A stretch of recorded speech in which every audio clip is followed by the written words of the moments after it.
The first time my parents said it out loud, we were sitting at the long oak table in my childhood dining room, the one with the scratch near the edge where I'd once dragged a chair too hard and got yelled at for a week.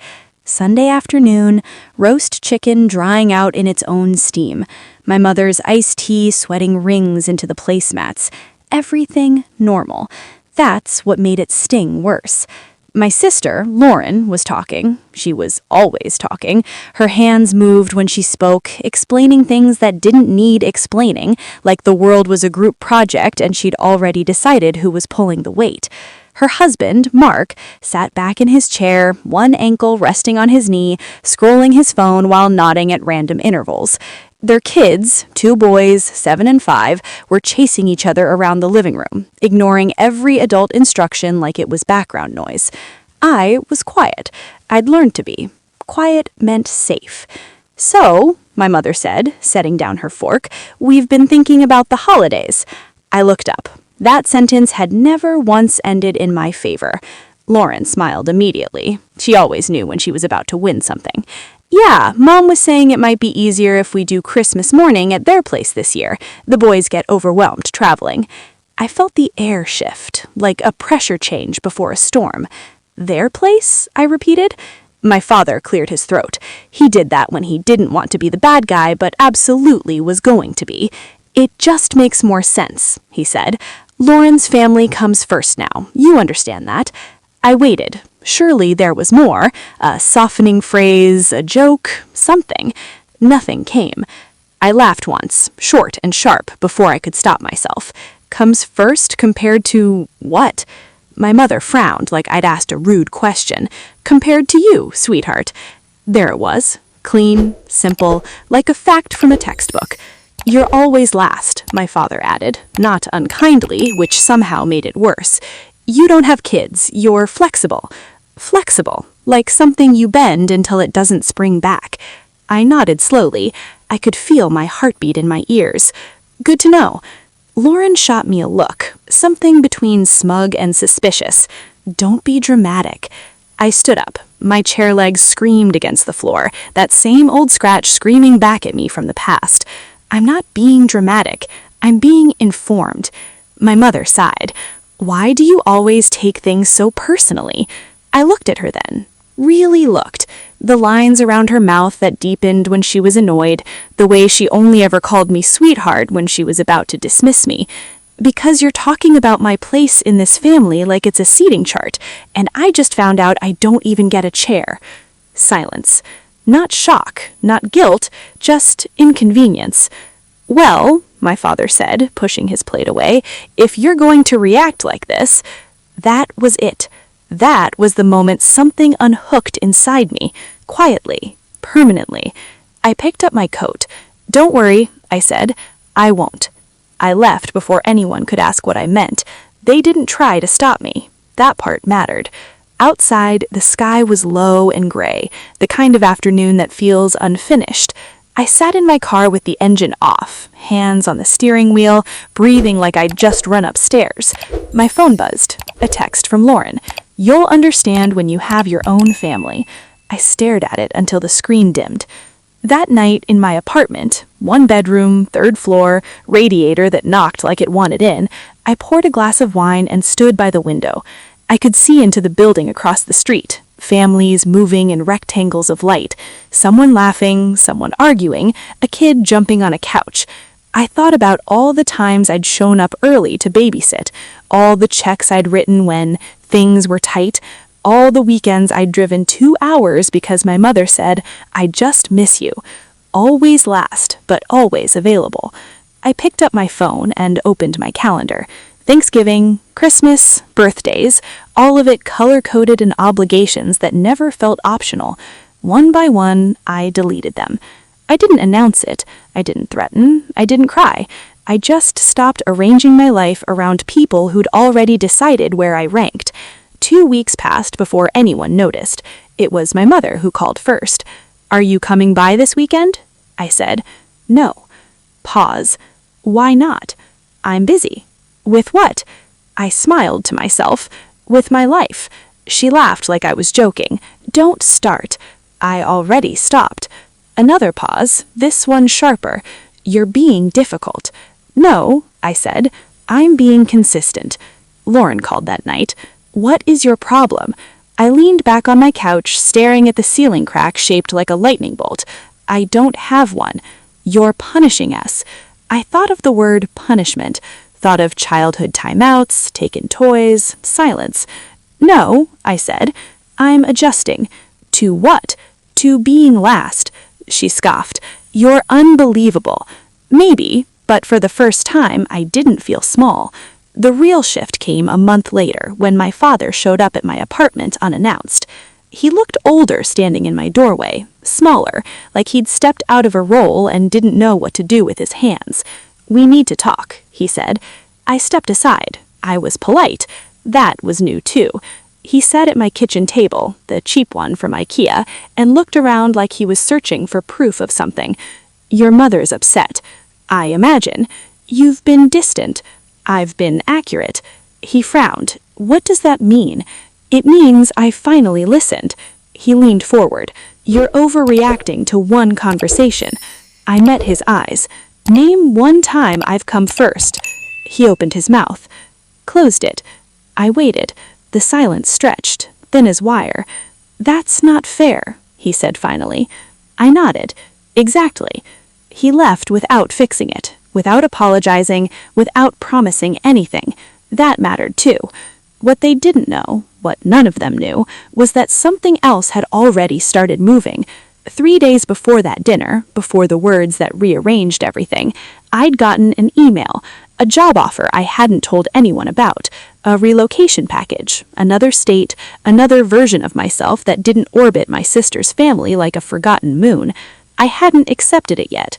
I opened my laptop that night after my father left, reread the email slowly, the benefits, the salary, the line that said, "We'd love to have you here." I hovered over the reply button. Outside, a siren wilded, then faded. Life going somewhere else. "Good to know," I whispered again, but this time it wasn't bitter. I clicked accept, and that was when the real consequences began. I didn't tell them right away. That was intentional.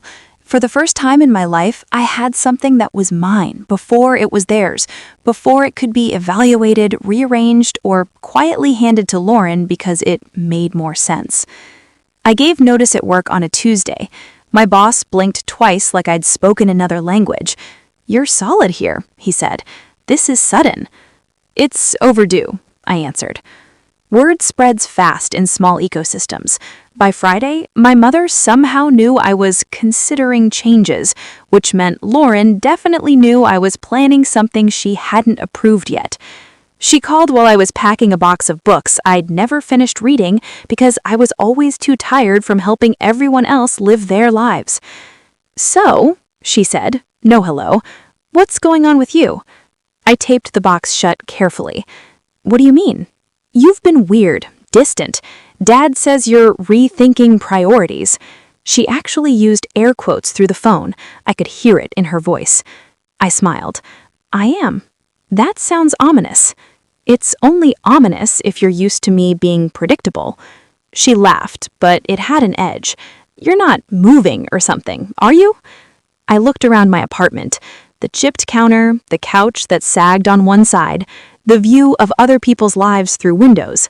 Something like that. There it was. Silence again. Heron hated silence unless she controlled it. "You can't just leave," she said finally. "Watch me. Mom and Dad need you." That old reflex twitched, guilt, conditioned and sharp. I let it pass. "They have you." "That's not the same." "No," I said. "It never was." She exhaled hard. "You're being selfish." I thought of that word too, how often it had been handed to me like a diagnosis whenever I wanted something that didn't directly benefit her children. "I'm being selective." "With what?" she snapped. "With who gets access to me." She hung up on me. I didn't feel bad.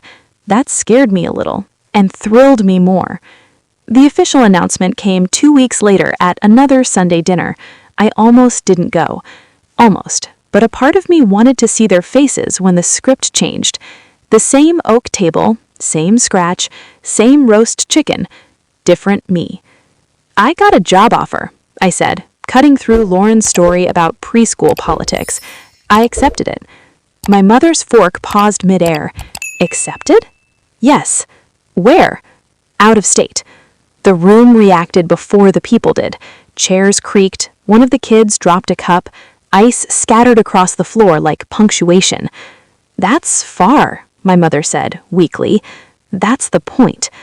Lauren stared at me like I'd just insulted her children personally. You didn't talk to us about this. I wasn't aware it was a group decision. My father frowned. This affects the family. I nodded. I know. So why would you do it? My mother asked, genuinely confused. I set my napkin down. My hands were steady. Because I was told where I stand.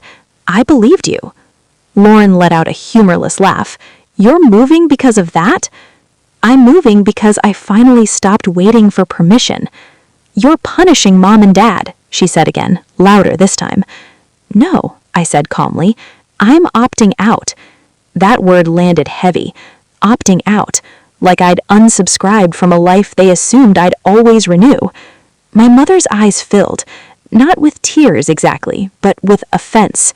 After everything we've done for you? I almost laughed. Instead, I said, name one thing you didn't also do for Lauren. She stood up abruptly. This isn't the time. When is? I asked. No answer. I left early again. This time, my father followed me to the door. You're making a mistake, he said quietly. Maybe, I agreed, but it'll be mine. He didn't hug me. The weeks before the move were loud in strange ways. My phone buzzed constantly. Texts from my mother about logistics I hadn't asked for, calls from Lauren alternating between icy and emotional, sudden invitations to things I'd never been included in before. Damage control. I declined most of it. Then came the ask. It arrived dressed as an emergency, like they always did. Lauren called me at work, crying so hard I almost didn't recognize her voice. I need you. What's wrong? Mark's job, he might get laid off, and Mom's stressing, and the boys, everything's just... She broke off. Old instincts surged forward, ready to grab my keys. I closed my eyes. What do you need? We were wondering, she said carefully, if you could delay your move, just for a bit, until things settle. There it was. I pictured my new apartment, the one I'd only seen in photos. Clean lines, big windows, no history clinging to the walls. How long is a bit? I asked. A few months? And after that? Well, we'll see. I heard my mother in the background, whispering, coaching. I felt something settle inside me. Not anger, clarity. No. What? Lauren said sharply. I'm not delaying. You're choosing a job over family. I smiled sadly. You already chose. She went quiet, then cold. Don't expect us to be there when you come crawling back. I hung up first. Moving day came faster than expected. Boxes stacked like evidence. My life reduced to cardboard and tape. My parents didn't come help. Lauren sent a text. Good luck with everything. I didn't reply. At the airport, suitcase at my feet, boarding pass warm in my hand, I felt untethered in the best and worst way. No one had ever needed me less. No one had ever less claim over my time. As I stood in line, my phone buzzed again, a number I didn't recognize. I answered. Hello? Is this... He hesitated. Is this Emma? No one ever said my name like that, carefully, like it mattered. Yes. This is Daniel Harper. I don't know if you remember me. My stomach tightened. From where? From your grandmother's estate. I froze. She listed you as the primary contact. There's been a development. Something you should know before you leave town. The departure announcement echoed overhead. What kind of development? I asked slowly. He paused. One your parents may not have mentioned. I looked at the gate, at the plane waiting. Tell me, I said. And that's where everything cracked open in a way I hadn't seen coming. I stepped out of the boarding line without thinking. The people behind me sighed, shuffled forward, disappeared into the future I'd just agreed to. I stood there with my suitcase like it suddenly belonged to someone else. "My parents," I said into the phone, lowering my voice, "don't talk about my grandmother." "Yes," Daniel said gently, "I've noticed." I moved toward the windows, the planes sliding past like ideas I couldn't hold on to. "What do you mean she listed me as primary contact?" "It means," he said, choosing his words carefully, "that when her trust was amended 3 years ago, she made you the point person, executor adjacent, if you will." My heart started doing something strange, too fast, too loud. She amended it 3 years ago? Yes. That was right after her stroke. Correct. I leaned against the glass. My parents said nothing changed. Daniel didn't respond immediately. When he did, his voice had that lawyer weight to it. They wouldn't have been notified. Not then. Why? Because the amendment reduced their involvement. The world tilted, not dramatically, not like in movies, just enough to make me grip the handle of my suitcase. "What was changed?" I asked. "There are confidentiality limits until we meet," he said, "but I can tell you this, your grandmother was very specific about you." I laughed softly. "You must have the wrong granddaughter." "I don't," he said. "She was very clear." The final boarding call echoed through the terminal. "I'm supposed to be on that plane." "I know," Daniel replied, "but if you leave, this gets delayed, potentially months." I closed my eyes, thought of the apartment waiting for me, the job, the clean slate. Then I thought of my grandmother, Eleanor, small and sharp, smelling like lavender and defiance. The only one who ever noticed when I went quiet. The only one who used to say, "Don't disappear just because it's easier for others." "I'll meet you," I said. The silence after I hung up felt thick, almost electric. I texted my new boss something vague about a family matter. She responded with understanding that felt like a foreign language. I took my suitcase and left the airport. Daniel's office was downtown, all glass and steel and muted confidence. He stood when I walked in, mid-40s, kind eyes, the posture of someone who listens more than he speaks. "Thank you for coming," he said. I sat across from him, hands folded tightly in my lap. "Please tell me what's going on." He slid a folder across the desk. Thick, too thick. "Your grandmother set up a trust," he said. "Originally, it was to be divided evenly among her children." "That's what I was told." "Yes, but after her stroke, and after several documented visits, you were added as a beneficiary." I blinked. "Added?" "Not equally," he said. "Primarily." The word hit me like cold water. "I don't understand." "She believed," he said, "that you were being systematically excluded from family support, financially and emotionally." My throat tightened. She said that? She documented it. Letters, journals, dates, names. I pictured my parents visiting her in the care facility, always rushing, always irritated when she asked about me. I thought she just missed them. "She also believed," he continued, "that funds she'd intended for you were being redirected." My chest burned. Redirected how? He opened the folder. Statements, transfers, notes. "Your parents were managing some of her expenses. She noticed discrepancies." I stared at the numbers, not fully processing them. "So what does this mean now?" "It means," he said, "that upon her passing, the majority of the trust, property, investments, liquid assets, are legally yours." I laughed once, breathless. "That's impossible." "It's very possible," Daniel said, "and very enforceable." My phone buzzed in my pocket like it knew. I didn't answer. "She left instructions," he added, "about disclosure." I looked up. "What kind of instructions?" "She asked that you be informed privately, first." The room felt too small, too quiet. "And my parents?" I asked. They will be informed when the trust is executed. When is that? Next week.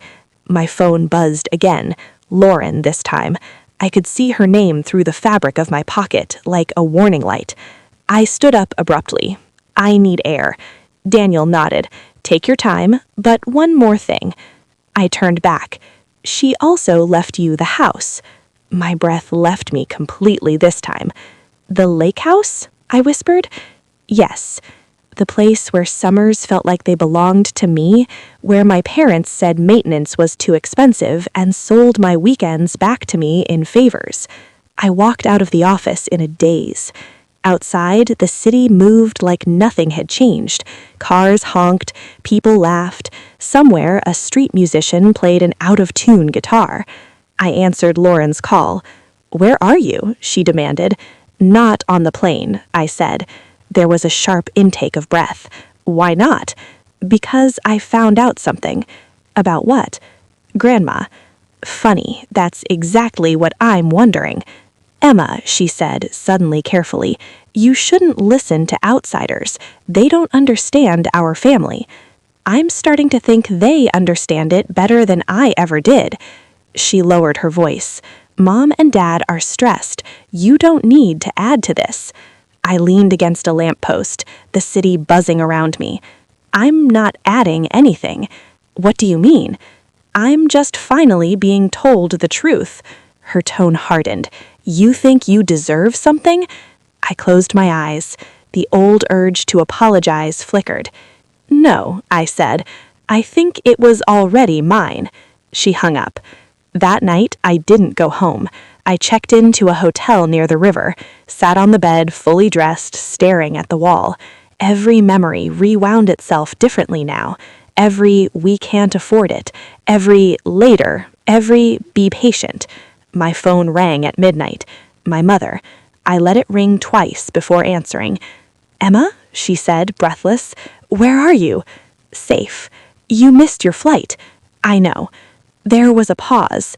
Then, carefully, "Did someone talk to you today?" I smiled into the dark. "That depends." "On what?"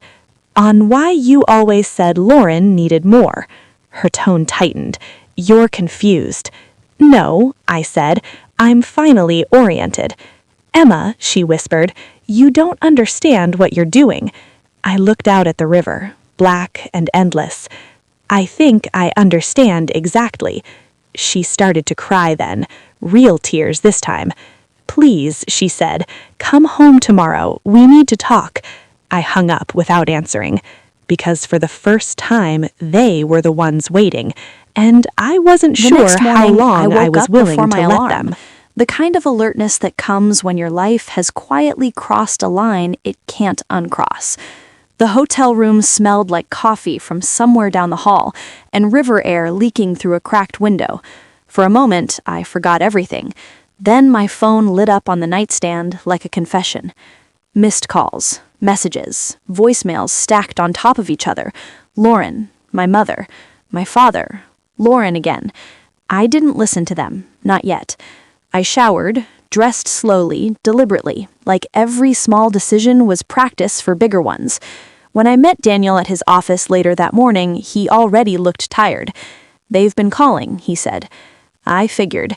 He slid another folder toward me, thinner this time, but heavier somehow. "We finalized the disclosures. Your parents and sister will be formally notified this afternoon." "And after that?" I asked. "After that," he said carefully, "they can contest it, but given the documentation, it would be difficult and public." Public. That word echoed. I nodded. "Okay. Are you prepared for the fallout?" he asked. I thought about the word prepared, thought about all the years I'd been unprepared for things that happened anyway. "No," I said, "but I'm done being surprised." I left his office and walked for a long time, no destination, just letting the city remind me that other lives existed beyond mine. By the time I got back to the hotel, my phone was vibrating again. I answered this time. It was my father. "Eva," he said, and my name sounded unfamiliar in his mouth now. "Where did you hear this nonsense?" I leaned against the window, watching the river move without permission. Is it nonsense? I asked. You're being manipulated. By documents? By signatures? He sighed, long and theatrical. Your grandmother wasn't well. She was well enough to notice where her money was going. Silence. Then, quieter. We did what we thought was best for the family. I closed my eyes. You did what was best for Lauren. She has children. And I had trust. You spent that, too. He raised his voice. You're tearing this family apart. No, I said evenly. I just stopped holding it together alone. He hung up. An hour later, Lauren showed up at my hotel. I hadn't told her where I was staying. The knock on the door was sharp, impatient, familiar. I opened it, and there she was. Perfect hair, red eyes, fury barely contained by posture. How could you? She demanded, stepping inside without waiting to be invited. I closed the door slowly. You should sit. I don't want to sit. Then don't, I said. She laughed, but it cracked. You think you've won something. I didn't play. I survived. She stepped closer. Do you have any idea what this does to us? Yes, I said softly. I do. Her voice dropped. We needed that money. You redirected it. That's different. For the kids. For control, I corrected. Her face twisted. You always think you're the victim. I looked at her. Really looked. The sister who learned early that love came with leverage. No, I said. I just stopped volunteering. She stared at me like she wanted to say something cruel enough to win. Nothing came. Mom's sick over this, she said finally. I nodded. I was sick for years. She left without another word. By evening, it was everywhere. Not headlines, but whispers. Extended family calling. Old friends texting. The kind of attention that pretends to be concern while searching for angles. I ignored most of it. The only call I took was from my new boss. You okay? She asked. I smiled for the first time all day. I will be. Your job's still here, whenever you're ready. That night, I sat alone in the hotel room, suitcase still unpacked, watching the city lights blink on like a constellation I was finally allowed to read. My phone buzzed one last time. A message from my mother. You don't have to do this. We can fix it. I stared at the screen for a long time. Then I typed back. You already told me where I stood. I just believed you. I turned the phone face down. The next morning, I boarded a plane. Not because I was running, because I was choosing. And somewhere between takeoff and landing, I realized something unsettling and powerful at the same time. Being last taught me how to leave without asking. If this story pulled you in, if you felt that quiet shift where things start to change, make sure you like, share, and subscribe, because some stories don't end when the plane lands.